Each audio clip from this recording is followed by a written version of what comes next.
أعوذ بالله من الشيطان الرجيم بسم الله الرحمن الرحيم ويستفتونك في النساء قل الله يفتيكم فيهن وما يتلى عليكم في الكتاب في يتامى النساء اللاتي لا تؤتونهن ما كتب لهن وترغبون أن تنكحوهن والمستضعفين من الولدان وأن تقوموا لليتامى بالقسط وما تفعلوا من خير فإن الله كان به عليما وإن امرأة خافت من بعلها نشوزا أو إعراضا فلا جناح عليهما أن يصلحا بينهما صلحا والصلح خير وأحضرت الأنفس الشح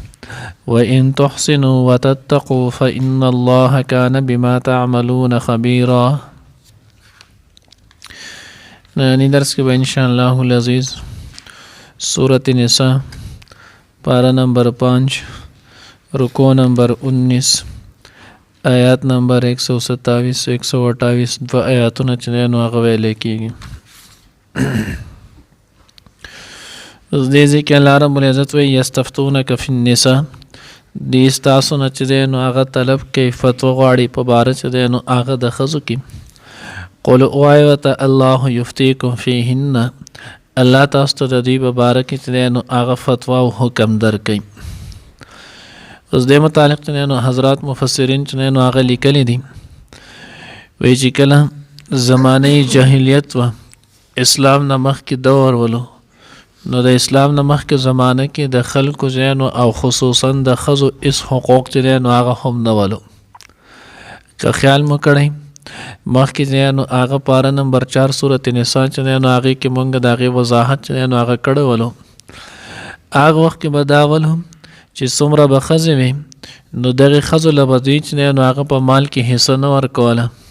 کم به چې هلکان و ماشومانان واړه چې د هغوی به جنګېدلی نه شولو د هغوی له به یې هم مال کې چې نو هغه حصه یې نه ورکوله. نو کله چې اسلام رالو او اسلام کې چې نو هغه اسلام ښځو له کم حقوق ورکړل کمه درجه او مقام یې ول ورکړلو نو دغه خلک په دې باندې انتظار کول چې شاید دا به چېرته ارضي طور باندې اسلام دوی له دغه حقوق ورکړي او بیا به د دغې نه وروسته دا چې نو هغه منسوخ کېږي. نو دې څه زمانه چې نو هغه صبر وکړلو بیا د دغه صبر نه وروسته چې هغه حقوق د هغوی له چې اسلام کم حقوق او درجه ورکړله د هغې کې بیا چې نو هغه تنسیخ رانلو هغې چې نو منسوخ یې کړل نه هغه خو حتمي حکم وګرځېدلو. نو دوی رالل د حضور علیه الصلاة والسلام نه تفوس وکړلو چې دې ښځو ته کم حقوق میلاو شوي دي دوی ته میراث کې کومه حصه میلاو شي دوی له کم مقام او درجه چې نو هغه ورکړی شي نو دا آیا د دوی دپاره دغه شان همیشه دپاره ده. نو دوی تپوس وکړو د دې باره کې الله رب العزت وایي دوی ستا نه تپوس کوي د ښځو په حق له د هغوی په باره کې قل ووایه الله یفتیکم الله چې نو تاسو له حکم درکوي فیهن د دوی په باره کې وما یتلی علیکم فی الکتاب او هغه چې کم لوستلی شي په تاسو باندې په کتاب کې فی یتامى النساء د یتیمانانو ښځو متعلق التي هغه لا تؤتونهن ما کتب لهن وترغبون ان تنکحوهن هغه چې تاسو د هغوی چې نو یتیمانان جنکۍ دي چې تاسو د هغوی ته د هغوی حق نه ورکوئ د هغوی دپاره چې کم حق مقرر شوی هغه نه ورکوئ وترغبون ان تنکحوهن او تاسو غواړئ چې د دې سره چې نو هغه نکاح هم وکئ. بخاری شریف کې نو هغې متعلق روایت دی تمام تفاسیرو تقریبا چې نو هغه ذکر کړی دی او هلته هم موږ ویلو د عایشه رضی الله تعالی عنها په روایت سره چې نو هغه موږ بیان کړی هم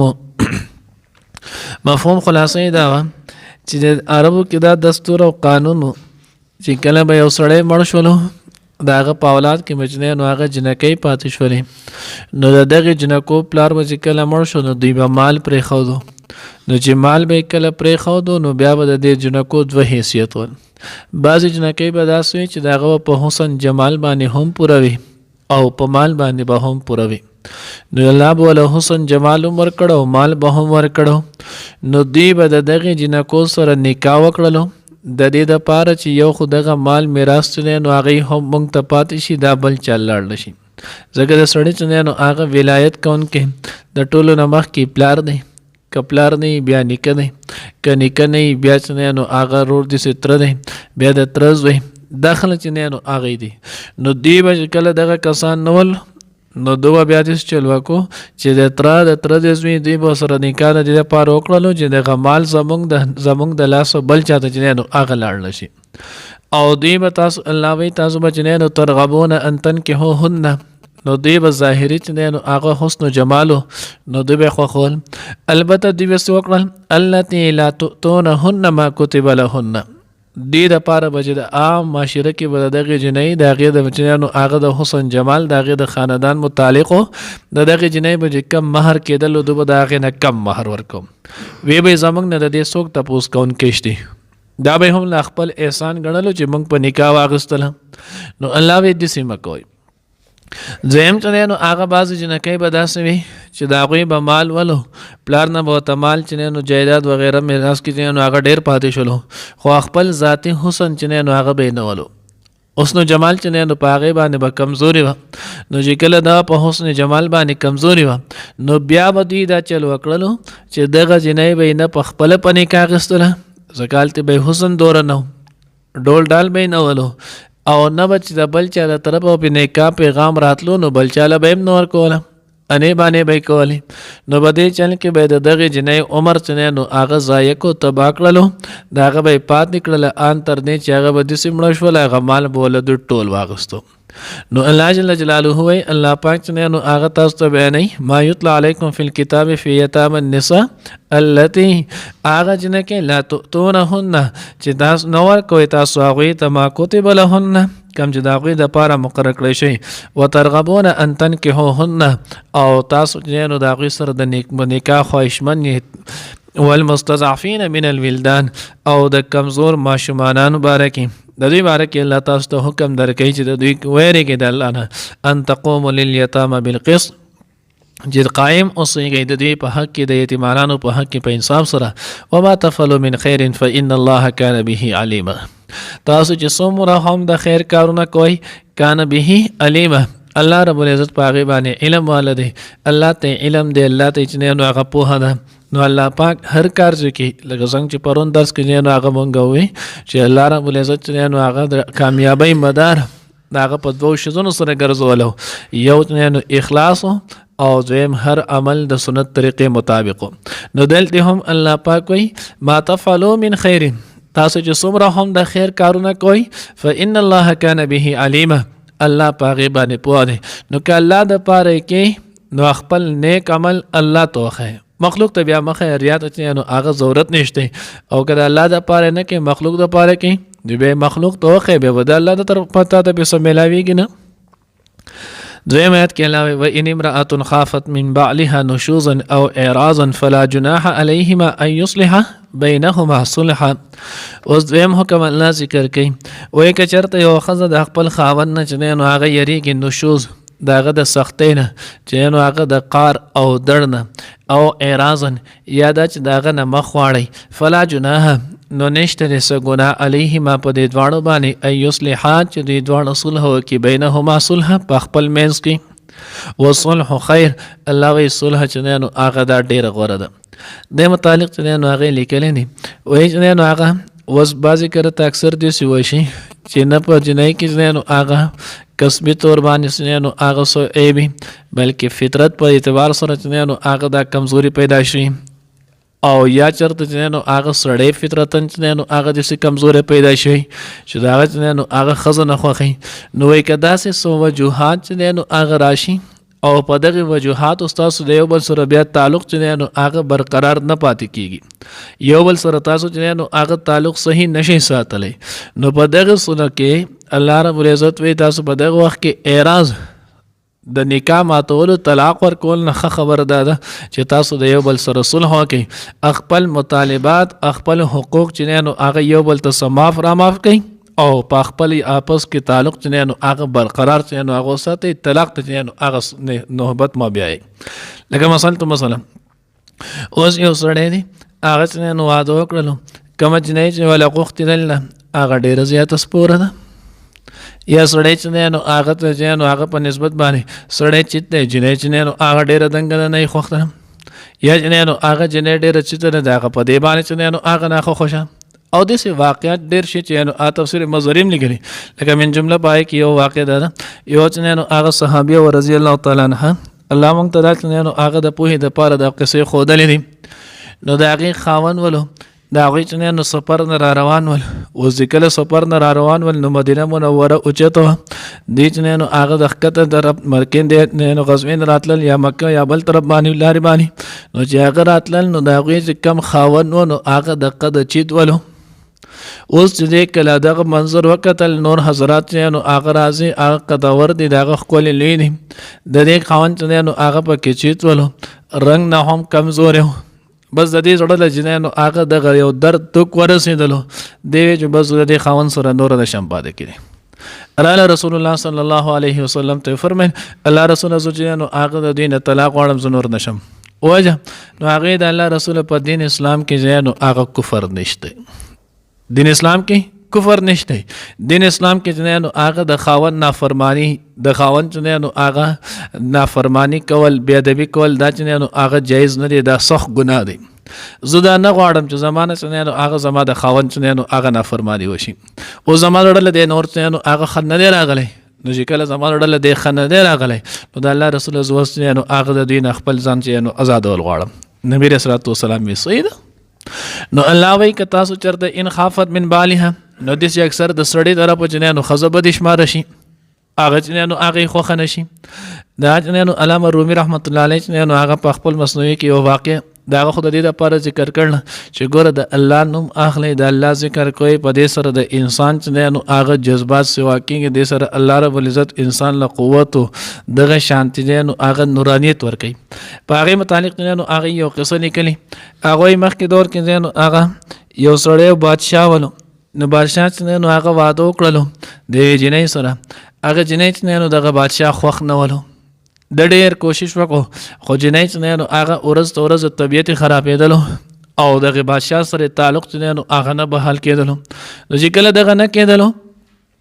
بادشاه مختلف اطبا چې نو هغه را وغوښتل هغوی هم چې بادشاه موږ د دې چې نو هغه په حساب نه پوهېږو د دې مثال په طور کې ټیسټونه کوو الټراساؤنډ والا کوو ای سی جي والا کوو دا ټول شیزونه صفا دي برابر دي اوس دا ولې نو موږ ته پته نشته اخره کې یو طبیب راوستو هغه ته یې وویل که ښه نه شوم ګورې خیر به دې نه هغه وی بس صحیح ده زه به وګورم هغه چې کله وکتل هغه هم د خپل تمام چې نو هغه حربې استعمال کوي خو نیونه کوم هغې زه صحیح ده هغې دا جنۍ د کم ځای نه تاسو واده کړې مثال په طور کې د هغه ورته جنۍ نو هغه د بریکوټ ولې موږ د شموزو نه واده کړي دی هغې علاقې ته لاړو اوس هغې علاقې ته چې کله لاړو نو په هغې علاقې کې چې څومره ښکلي هلکان ولو د هغه ټولو هلکانو نومونه یې زده کړل مثال په طور کې عبدالکریم دی عبدالسمیع دی وغیره وغیره داسې اوس دغه نومونه چې کله زده کړلو واپس چې دی نو هغه رالو جنۍ نبض چې دی نو هغه یې ونیولو یو نوم یې اخیستلو هغې کې نو یو نوم یې واخیستو نبض یې هغه شانتې دی دویم نوم یې واخیستو نبض یې هغه شانتې دی درېیم نوم یې واخیستو نبض یې هغه شانتې دی پای کې د یو کس نوم چې یې واخیستو د دې جنۍ چې نو هغه خوښ و دې زړه ته خوشحالي ورسېده ډایرکټ چې دی نو هغه د دې نبض چې دی نو رفتار شروع کړو نو چې کله یې نبض رفتار شروع کړو ده ته پته ولګېده چې د دې مسله چې دی نو هغه دقه ځای نه ده بهرحال نو هغه رومي صاحب خو په دې لیکلي دي چې د الله نوم چې تو علی نو ستا به چې دی نو هغه وجود کې د الله رب العزت د محبت لهر چې دی نو آباده کېږي موږ مقصد دا دی چې کله دغه عروض دغه چې دی نو هغه خبرو سره आपस کې تعلق نه برابرېږي نو الله وی ډایرکټ طلاق ته چې نو هغه نوبت مه بیایي بلکې د هغې نه مخکې تاسو د یو بل سره چې نو هغه صلح وکړئ صلح دا ده چې سړي د طرفه چې نو هغه اوس ناچاقي ده سړی وایي چې ښځه مې خوښه نه ده چې دا ښځه ووایي چې یاره د دې سړي نه ماته نورې هم فایدې دي کور یې راکړی دی جامه پیزار راله کوي خرچه راله برداشت کوي نو زه به داسې چل وکړم زه به د خپل بعضې حقوق چې دی نو هغه درته معاف کړم دې ځان له دویم واده وکړي اوس ښځه ده د هغې خاوند نه دی خو نو دا وایي چې یاره زه به اوس بل ځای خاوند کوم بیا به دومره ستړي دوره به دا کېږي جو خیر دی زما چې نو هغه دغه ښځه پسه جوړ راټینګوي جو دی ورته بیا چې نو سړی ورته څه کوزه اوږوي سي الله وایي دا چې نو هغه تاسو کوئ او غوره سره الله فلا جناح علیهما ان یصلح بینهما صلحا چې د غسل کوي نو خپل کور کې دنه ختموي خزه خاون خبري نو د یو بل سره تاسو جنانو هغه ورکړه راکړه وکي سو حقوق یو بل د جنانو هغه معاف کوي او بیا د دغه باندې سلو کې دریم غړي تموای ځکه تاسو په خپل په اپس کې چې څنګه صلح برابرۍ کې دریم کس دې صلح نشي راځي نو ځکه الله وی و جنانو ايصلح بینهما صلحا اوس آیت دلته یو مسله د آیات ساتي چې چرته خزه جنانو هغه سو کړلو حق پرې خاودو نو چې حق کله پرې خاودلو نو د دغه حق بیا ورسته دا مطالبه کولای شي کنه شي په دې ماده کې اکثر که خیال مکړه دا خبره ډیره پیخیږي نو وس دې اپریشن نو هغه حق معاف کړلو نو چې دا خزه کم حق معاف کړي نو د دوه قسمه دی یو دا چې دا حق فل آن په دغه وخت کې چې نو هغه فل حال دغه حق په دې سړی باندې واجب دی نو کله دین دس برداری د خزه وکړه نو بیا د دې خبره ختم شول آینده وخت کې د دې چې نو مطالبه نشي کولای او یادانه چې دا فل حال د دې خزه د حق چې نو هغه به واجب نه آینده د وانه کې چې نو هغه به واجب کیږي لازميږي نو په دغه کې کده چې نو هغه دس برداری وکړل دی چې زه دغه حق مطالبه نکوم نو بیا په آینده وخت کې چې نو سوخ پورې دی و نه کړل او بیا چې نو هغه مطالبه کوي نو مطالبه کولای شي لکه وړاندې مثال وس د دې خزې چې نو هغه په خاون باندې مہر لازم دی دی ورته چې ماته ته دغه مہرم بخله په دې ځان بل واده وکړه خو مال طلاق مراکو زه به کور کې یا زما بچی چې نو هغه خرابېږي ماته مزاري کې دا واقع سره ډیر شي لیکلي نو هغه وی صحیح ده دی ول واستې نو هغه طلاق ول ورنکو مہر چې نو د خزه معاف کو بیا څو وخت بعد دویمه خزه وکړه اوس مثال په تور کې هغه ډیر شي کاله ورکو دی وس چې مال نو د دې وس دا حق نشته زګه د خپل حق د وخت کې واجب حق او د خپل رضامندیا چې نو هغه سکړلو ساقط کړلو دویم وز دې یو حق دې چې هغه فی الحال واجب نه دی آینده وخت واجب کیږي لکه مثال په تور کې د دې چې ډوړی جامه پیزارو دغه شان چې نو هغه د دې سره جما د دې خزه حق دی خدا آینده وخت کې نو هغه په مخه یو ورځ بل ورځ چې نو ورځ په ورځ لازميږي دی ورته چې زبستان نه نفقه زبستان چې نو هغه جما مزه نه غواړم ماته د خپل د حق بخله دی اوس وخت پورې چې نو هغه د حق بخلو بیا چې خبره خو خوشولو نو بیا دې چې خپل حق نه بخم مال به زما جامه په زاروم کې مال به نو هغه زما نور حق عمره کې نو دا بیا دغه حق دوباره چې نو هغه مطالبه کول شي په دې وخت نو هغه په دغه معافی سره دا عمر لچ نو هغه نه معاف کیږي نو دغه یو خبر په کې بعض حضرات بیا بل نو اسوالم چت کړي وس د خزه چې نو هغه یا سړی چې نو خپل بعض پیسې یا بعض حق چې نو هغه پرې خودلو نو دا خو رشوت نشو نو حضرات وای دا رشوت نه الله ورته چې نو هغه صلح ویل دا نو چې کله ورته خدای صلح ویل دا نو دا صلح د رشوت نه دی وصلح خیر او صلح چې نو هغه غوړه ده ولی ځکه الله وای واحذرت الانفس الشح ځکه چې نو هغه نفسونو ته حاضر کړی شي د شمتیا نو دې شمتیا کې نو کله چې دوی یو بل ته خپل سه حقوق معاف کړي نو په دغه سره هغه شمتیا چې نو هغه ختم شي په هغه سره د دوی لین روان شي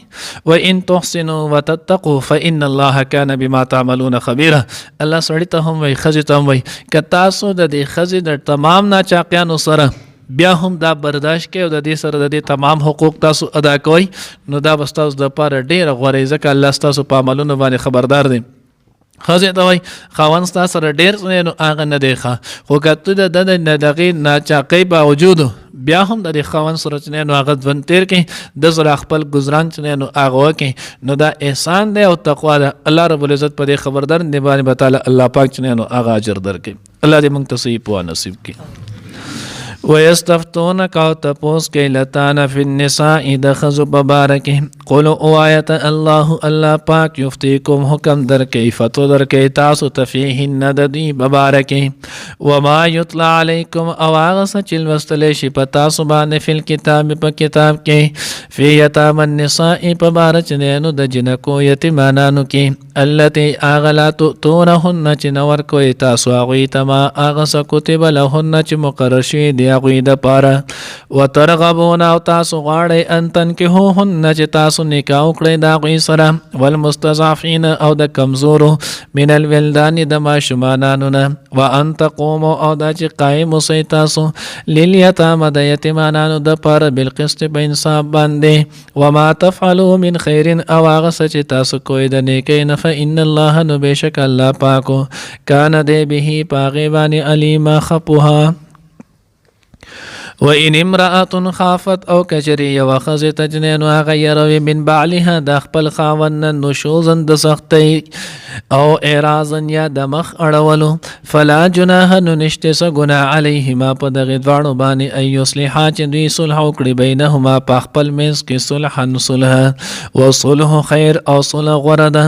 واحضرت الانفس الشح او حاضر کړی شوي د نفسونو ته شومتیا وان تحسنوا وتتقوا کچری تاسو چې نو هغه نیکي وکړئ احسان وکړئ او تقوا اختیار کړئ فإن الله نو بېشک الله پاک کان دی بما تعملون ستاسو په عملونو باندې خبیره خبردار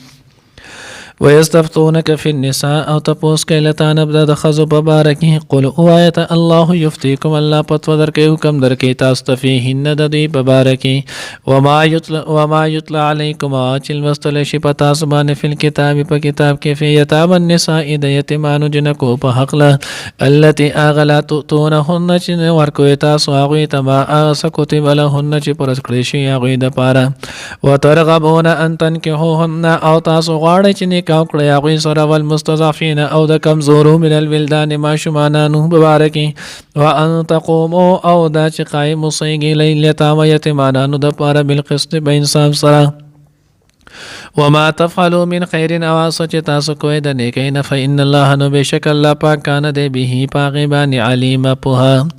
وإن امرأة خافت من بعلها او کچرته یو ښځه یریږي د خپل خاوند نه نشوزا ته سختۍ او اعراضا یا د مخ اړولو فلا جناح نو نشته ګناه علیهما په دغې دواړو ان یصلحا چې صلح وکړي بینهما په خپل منځ کې صلحا په صلح سره وصلح خیر او صلح غوره ده واحضرت الانفس الشح او حاضر کړی شوي د نفسونو ته شومتیا وان تحسنوا وتتقوا کچرې تاسو احسان وکړئ وتتقوا ویریږئ فإن الله نو بېشک الله پاک کار دی بما تعملون ستاسو په عملونو باندې خبیره خبردار